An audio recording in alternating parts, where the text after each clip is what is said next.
خداوند کے بابرکت نام میں زبور 53 پڑھیں گے۔ احمد نے اپنے دل میں کہا کہ کوئی خدا نہیں، وہ بگڑ گئے، انہوں نے نفرت انگیز بدی کی ہے، کوئی نیکوکار نہیں۔ خدا نے آسمان پر سے بنی آدم پر نگاہ کی تاکہ دیکھے کہ کوئی دانش مند، کوئی خدا کا طالب ہے یا نہیں۔ وہ سب کے سب پھر گئے ہیں، وہ باہم نجس ہو گئے، کوئی نیکوکار نہیں، ایک بھی نہیں۔ کیا ان سب بد کرداروں کو کچھ علم نہیں جو میرے لوگوں کو ایسے کھاتے ہیں جیسے روٹی اور خداوند کا نام نہیں لیتے؟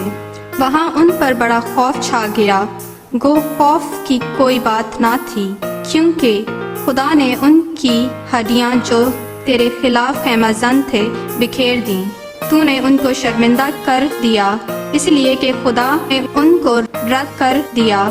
کاش کہ اسرائیل کی نجات صیون میں سے ہوتی۔ جب خدا اپنے لوگوں کو اسیری سے لوٹا لائے گا تو یعقوب خوش اور اسرائیل شادماند ہوگا۔